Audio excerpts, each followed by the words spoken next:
제2부에서는 방법의 주요 규칙들을 제시하고 있습니다. 즉, 이성을 지도하는 방법을 제시하기 전에 데카르트가 어떠한 생각의 근거들을 갖고 있었는지를 서술하고 있습니다. 인용한 부분들을 조금 살펴보면 우리를 설득하는 것은 어떤 확실한 인식보다는 바로 관습과 선례가 있다라는 걸 고찰했고, 좀처럼 발견하기 힘든 진리에서는 민족의 여러 목소리보다는 단 한 인간이 그것과 마주쳤다는 것이 그럴 법하기 때문에 나는 다른 이들의 의견을 선호되어야 한다라고 하는 것을 선택하기보다는 바로 나 자신이 나를 이끌도록 시도하지 않을 수 없는 그런 상황에 놓였다. 내 정신이 해낼 수 있는 모든 것의 인식에 이르기 위한 참된 방법을 찾는데 충분한 시간을 들이려고 했다. 그러면서 논리학과 수학이죠. 기하학 이런 부분들에서 이 학문의 이점을 포함하면서, 그리고 이 학문들이 갖고 있는 결점, 한계들을 벗어난 어떤 확실한 방법을 찾아야 한다라고 생각했다고 하지요. 그래서 2부의 핵심 내용으로 볼 수 있는 이제 이성을 지도하는 4가지 규칙을 소개하고 있습니다. 첫 번째는 내가 명증하게 참이라고 인식하지 않는 어떠한 것도 결코 참으로 받아들이지 않는 것. 다시 말해서 속단과 편견을 세심히 피하는 것.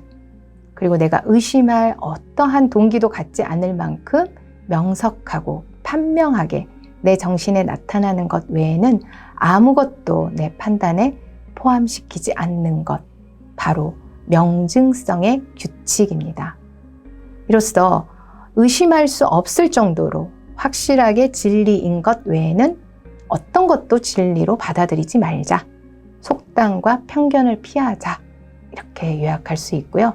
두 번째는 내가 조사한 어려움들 각각을 가능한 만큼, 그리고 그 어려움들을 가장 잘 해결하기 위해 요구되는 만큼 작은 부분들로 쪼개는 것이죠. 나누는 것, 분해의 규칙을 제시합니다. 세 번째는 가장 단순하고 가장 쉽게 인식되는 대상에서 시작해 조금씩 단계적으로 가장 복합된 대상들의 인식에까지 올라가기 위해 내 사유들을 순서에 따라 인도하는 것, 그리고 심지어 자연적으로 전혀 서로 잇따르지 않는 대상들 사이에서도 순서를 가정하면서 내 사유들을 인도해야 한다. 이것이 바로 복합, 종합의 규칙입니다. 마지막 4번째는 내가 아무것도 빠뜨리지 않았다고 확신할 정도로 완전한 열거와 전반적인 점검을 어디서나 하는 것. 바로 열거의 규칙으로 제시하고 있습니다. 요컨대 이성을 지도하는 4가지 규칙, 의심할 수 없을 정도로 확실하게 진리인 것 외에는 어떤 것도 진리로 받아들이지 말 것. 그리고 두 번째는 어려운 문제를 해결하기 위해서는 쪼개서 탐구할 것. 세 번째는 가장 단순한 것부터 시작하여 점점 복잡한 것에 다가갈 것. 네 번째는 문제의 요소들을 다 열거하고 그중 단 하나라도 빠뜨리지 말 것. 여러분 어떻게 생각하세요? 어쩌면 이 규칙들은 특별하기보다는 어느 시대에서나 매우 상식적인 규칙으로 볼 수도 있지 않을까요? 그러나 데카르트가 살았던 17세기, 그러니까 중세의 교황의 절대적인 권위, 귀족을 비롯한 지배계급으로의 권력의 집중, 소수 지배층만이 교육을 받고 지식을 향유했던 시대적인 상황을 감안하면 다수 대중들에게 자신의 이성을 사용하는데 필수적인 규칙, 이러한 논의야말로 획기적이지 않았을까라는 생각도 듭니다. 본문의 내용을 조금 더 읽어보면 실로 내가 감히 말하는 바는 내가 선택한 이 적은 규정들에 대한 정확한 준수는 나로 하여금 이 두 학문들이 미치는 모든 문제들을 아주 쉽게 풀게 해 주었으며 내가 찾아낸 각각의 진리가 나중에 다른 진리들을 발견하는데 도움이 되는 규칙이 되면서 내가 전에 아주 어렵다고 판단한 여러 문제들에 대해 끝장을 보았을 뿐만 아니라 그리고 이 방법이 나를 가장 만족시킨 점은 이 방법을 통해서 내가 모든 것에서 완전히는 아니더라도 적어도 내 능력에 있는 한 내 이성을 가장 잘 사용하고 있음을 확신했다는 것이다. 그러니까 데카르트는 본인이 제시한 이성을 지도하는 이 4가지 규칙을 사용함으로써 자신이 경험으로 증명할 수 있는 유익함들을 이야기하고 있고요. 이 외에도 진리를 탐구하는 사람이 가져야 할 도덕으로 신중한 태도 그리고 겸허한 마음을 강조하고 있습니다. 데카르트가 활동하던 그 시대에는 독단적이고 공허한 어떤 교회와 교황이 지배하는 이러한 시대들이었기 때문에 데카르트가 이야기하고 있는 이 이성의 규칙들이 무시되고 있었다라고 볼 수 있죠. 한마디로 대중들은 신의 계시와 가르침을 교황이나 성직자로부터 듣고 이것이 진리고 법이고 도덕으로 받아들여지는 그러한 시대. 이런 맥락에서 데카르트는 이성을 지도하는 규칙을 제시함으로써 인간의 이성 능력을 그 시대의 새로운 주체로 등장시키고 있었다라고 볼 수 있습니다. 반면에 데카르트는 세 번째 문단을 보면은 다른 학문들의 원리들을 모두 철학에서 가져와야 함에도 불구하고 내가 여전히 확실한 것은 전혀 찾아내지 못했음을 유의하고 무엇보다도 철학에서 확실한 원리들을 세우는데 힘써야 한다고 생각했다. 이 일은 세상에서 가장 중요한 것이고 또 나중에 내 추리의 재료로 삼기 위해 여러 경험을 쌓아가면서 또 내가 규정한 방법에 내가 더 확고해지도록 늘 연습하면서 나는 많은 시간을 바쳐야 한다고 생각을 했다. 이 점에서 보면은 이 데카르트는 자신의 그 이성을 지도하는 4가지 규칙을 철학이라고 하는 연구에 적용해서 철학의 학문적 지위를 새롭게 구축하고자 했다라고 이해할 수 있겠습니다. 자, 3부입니다. 3부는 행위를 지도하는 도덕의 준칙들을 제시하고 있는데요. 비유를 들어 설명을 하고 있습니다. 기존의 것을 우리가 해체하고 무너뜨리고 새로운 학문의 체계, 새로운 집을 다시 짓는 것이라고 이야기를 하고 있는데요. 슬라이드에 보면은 제가 이 사진이 하나 있죠. 데카르트가 20세 때 세상에 그 여행을 하자, 경험을 하자라고 하면서 유럽의 여러 나라를 돌아다니고 그가 이제 지필에 몰두하기 위해 선택한 그곳은 네덜란드의 암스테르담이었다고 하지요. 그래서 이 암스테르담의 어떤 도시의 풍경을 여러분들에게 사진으로 보여드립니다. 자, 데카르트는 이성이 내 판단들에서 결단을 내리지 못하게 하는 동안 나는 결코 내 행동들에서 결단을 내리지 못하는 상태에 있지 않도록 그럼에도 여전히 내가 가급적 가장 행복하게 살아갈 수 있도록 어떤 나의 행위에 대한 임시 도덕을 만들었다라고 합니다. 그래서 이것을 알리려고 이 3부의 내용을 쓰고 있죠. 임시 도덕에 관한 이 3가지 준칙이 있는데요. 저는 개인적으로 이 부분이 많은 공감이 되는 부분이기도 했습니다. 우리가 일상에서 행위를 할 때 어떤 기준을 따른다고 한다면 대체로는 법이나 관습 같은 제도적인 규범에서부터 그리고 자신이 세운 가치관이나 삶에 대한 태도가 영향을 미칠 수 있을 텐데요. 데카르트는 3가지 준칙을 제시하고 있습니다. 본문에 쓰여져 있는 것을 보면은 첫 번째 준칙은 내 나라의 법과 관습에 복종하고 유년기부터 신이 나에게 교화의 은총을 베푼 종교를 확고히 견지하며 다른 모든 것들에서 내가 함께 살아가야 할 이들 가운데 가장 사려 깊은 이들이 실천에서 보통 받아들이는 그런 가장 온건하고 지나침에서 가장 멀리 있는 의견들, 마치 중용과 같은 의미로 이해가 됩니다. 이것들을 따르면서 나를 다스리자는 것. 두 번째 도덕의 준칙인데요. 내 행동들에서 내가 할 수 있는 한 가장 확고하고 가장 결단적인 태도를 취하자는 것이었고, 가장 의심스러운 의견이라도 일단 따르기로 결정했을 때는 아주 확실한 경우 못지않게 변함없이 따르자는 것이다 라고 이야기하고 있습니다. 세 번째는 운이죠. 그것보다는 나를 이기려고, 세계의 질서보다는 내 욕망들을 바꾸려고 늘 애쓰자는 것이었다. 네.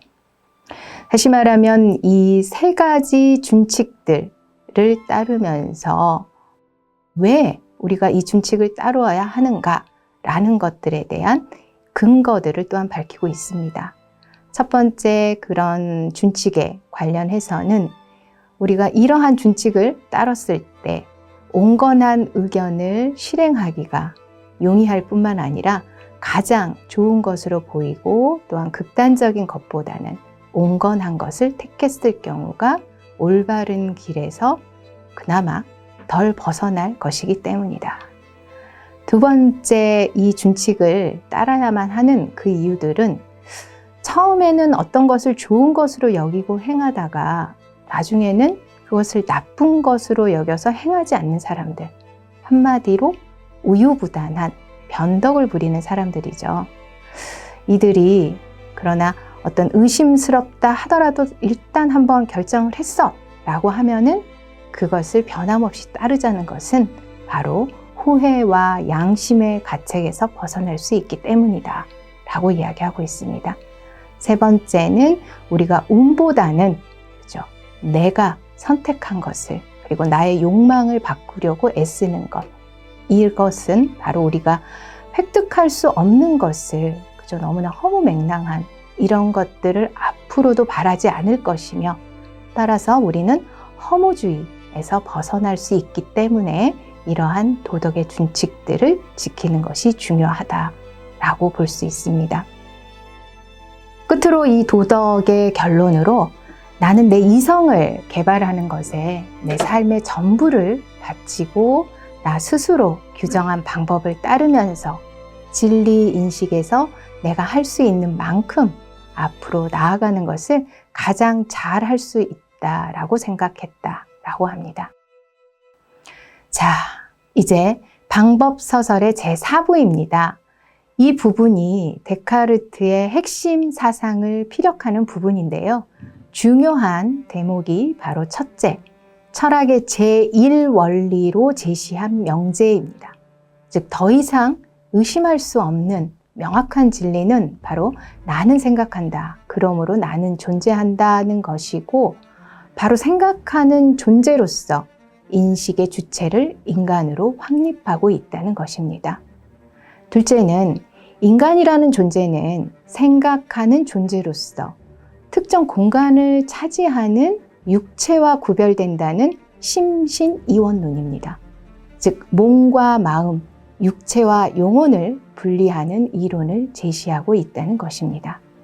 육체와 영혼의 분리, 즉 물질적인 것과 정신적인 부분을 이분법으로 구분함으로써 나아가 정신세계, 즉 영혼은 육체가 죽는다고 하더라도 영원히 죽지 않는 것으로 그 지위를 우월하게 평가하고 있습니다. 그리고 세 번째는 데카르트가 확신한 명제가 진리임을 명백하게 증명하기 위해서는 바로 불완전한 인간이 아닌 완전한 존재자로서 바로 신이죠. 신 존재가 현존한다는 것을 통해 보증될 수 있다라고 설명하고 있습니다. 바로 신의 존재를 증명하는 것, 이것을 통해서 신은 그 자체로 완전 무결하고 전지전능하고 선하기 때문에 존재할 수밖에 없다. 그렇죠. 그러한 논리를 제시하고 있으며, 따라서 생각하는 주체의 확실성은 바로 완전한 신이 창조한 것이라는 표식과 같은 것이다. 그래서 생각하는 능력을 부여받은 인간은 외부 세계이죠. 자연과 물질 세계, 무생물의 동물의 세계, 이런 것들은 그 안에 자연의 섭리, 법칙, 원리 등을 발견해내고 이를 활용할 수 있게 된다라는 것으로 설명하고 있습니다. 이 점에서 데카르트는 분명히 우리가 무신론자다라고 단언하기는 어렵고요. 물론 중세시대의 교황과 교회에서 추앙하는 그러한 신과 동일한 것이다 라고 말할 수는 없겠지만, 사유하는 인간의 이성 능력 자체를 완전한 것으로 보증해주는 보편자로서 절대적 존재인 신을 전제하고 있다고 이해할 수 있겠습니다. 자, 이처럼 제4부 형이상학의 토대들에서는 데카르트의 핵심 사상으로 제가 슬라이드에 이렇게 그림으로 정리를 했는데요. 제1철학의 명제, 코기토 에르고 숨이죠.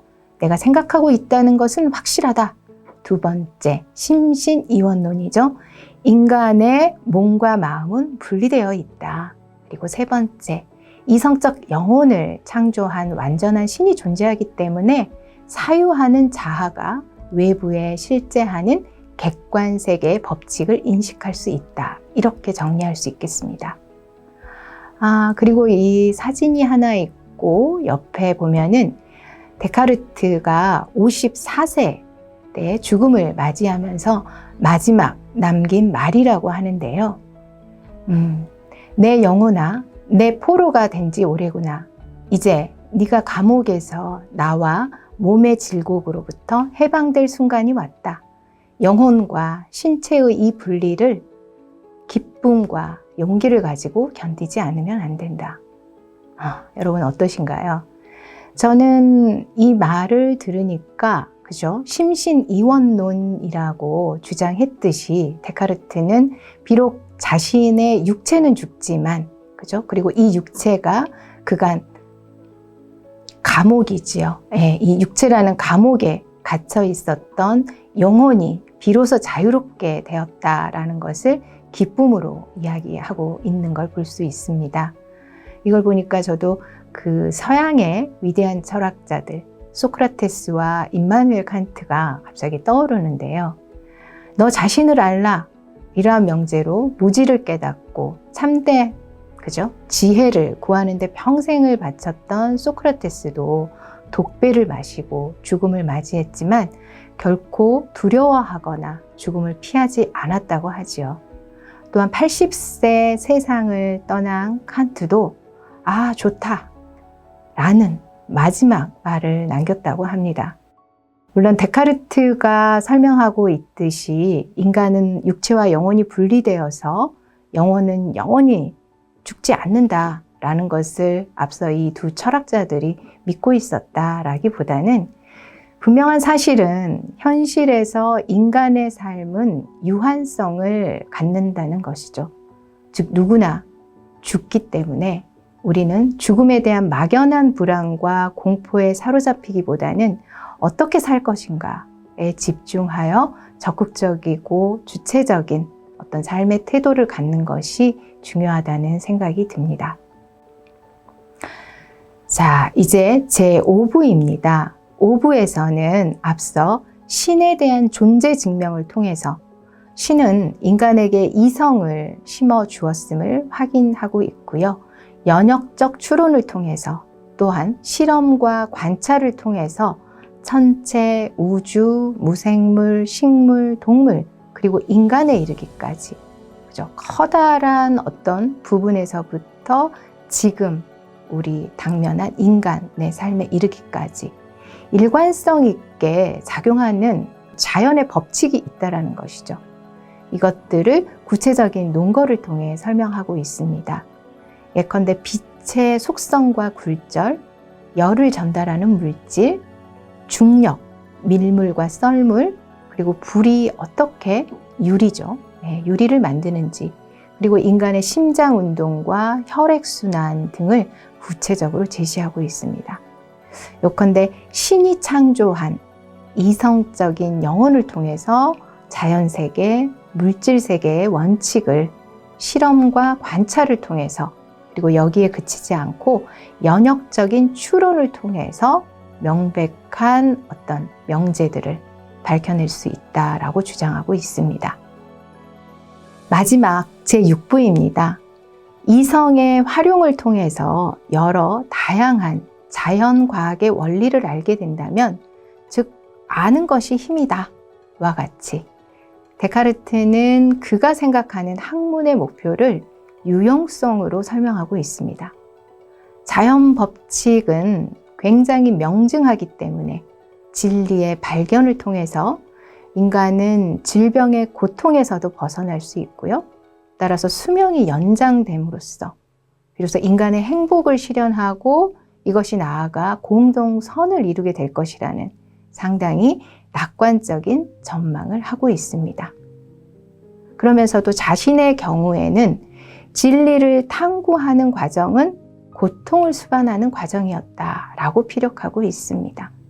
네, 조금 본문에 인용된 것을 읽어보면, 내 경우에는 확신컨대 만일 사람들이 내 청년기부터 내가 그 이래로 그 증명들을 찾고자 했던 모든 진리를 나에게 가르쳐 주었더라면, 그리고 내가 그것들을 배우는데 아무런 고통도 갖지 않았더라면 나는 아마 다른 어떤 진리도 결코 알지 못했을 것이고, 새로운 진리를 탐구하려고 전념할 때마다 언제나 그것들을 찾아내는, 내가 가지고 있다고 생각하는 그 습관과 능숙함을 나는 결코 획득하지 못했을 것이다. 이게 무슨 말일까요? 네, 스스로 진리를 탐구하는 과정은 고통을 수반하는 과정임이 당연하다. 또 그래야만 한다라는 것이죠. 어떤 지식도 쉽게, 그리고 어떤 지적인 권위자로부터 그냥 전수받는 것은 아니어야 된다라는 것들을 이야기하고 있습니다. 그래서 우리는 스승의 가르침과 권위에 의존하기보다는 그들을 뛰어넘어야 한다고 하며 자기 스스로 진리를 찾고 탐구하는 노력을 해야 한다라고 강조하고 있습니다. 데카르트는 또한 이성을 올바로 사용하는 자, 이성이 명령하는 대로 행하는 자는 덕과 지혜를 소유한 자이고 이로써 행복한 삶을 영위할 수 있다라고 피력합니다. 즉 지혜로운 삶이라는 것은 학문의 통일성에서 비롯되는데요. 이는 올바른 이성 활동을 통해 획득된 지식이야말로 아는 것과 행하는 것이 분리되지 않는, 즉 이론과 실천이 합일되는 것임을 주장하고 있습니다. 이처럼 방법 소설을 통해서 데카르트의 어떤 삶에 대한 태도, 즉 어떻게 살아가야 하는가에 대한 태도를 우리는 짐작할 수 있었는데요.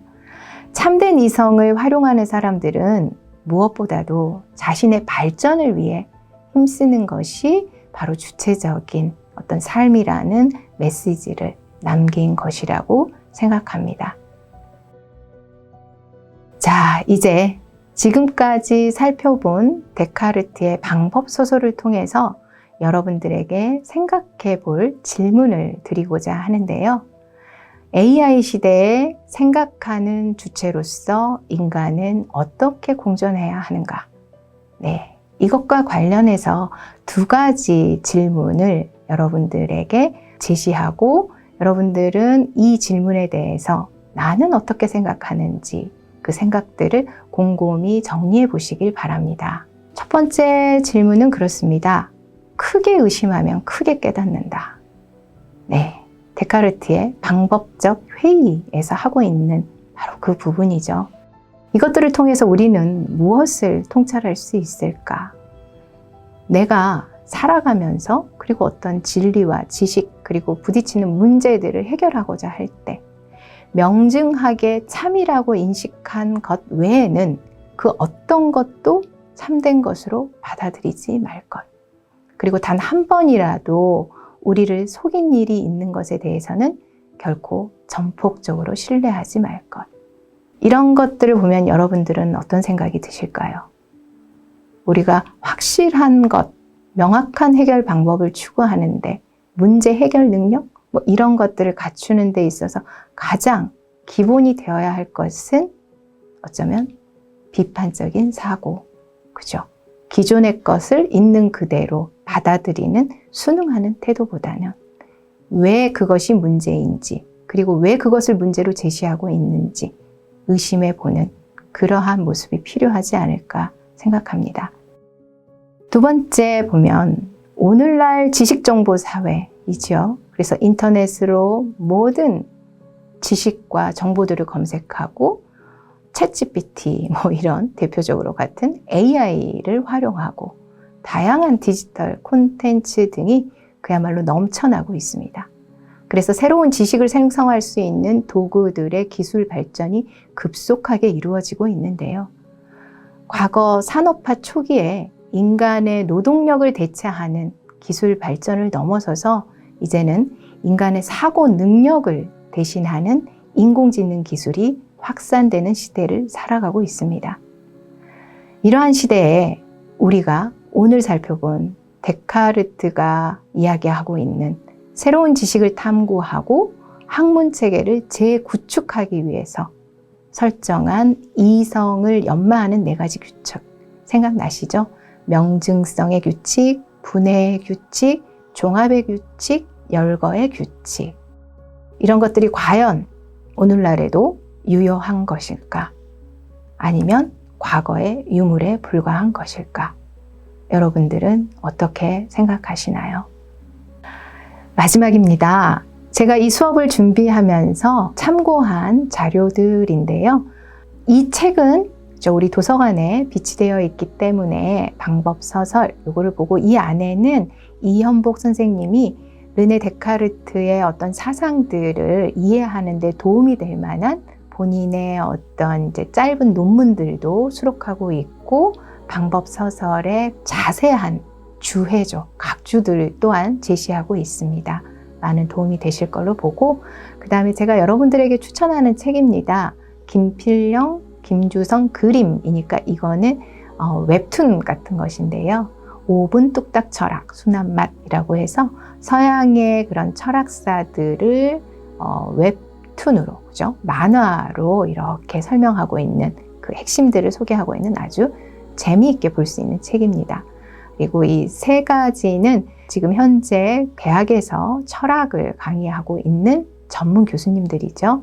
그래서 데카르트 철학에 대해서 소개하고 있는 영상들이기 때문에 여러분 꼭 한번 참조하시면 많은 도움이 될 것 같습니다. 이상으로 100일 고전지의 융합 통찰력 향상을 위한 심화과정 르네 데카르트의 방법서설 강의를 마치겠습니다. 여러분 오랜 시간 동안 경청해 주셔서 감사합니다. 모두 수고하셨습니다.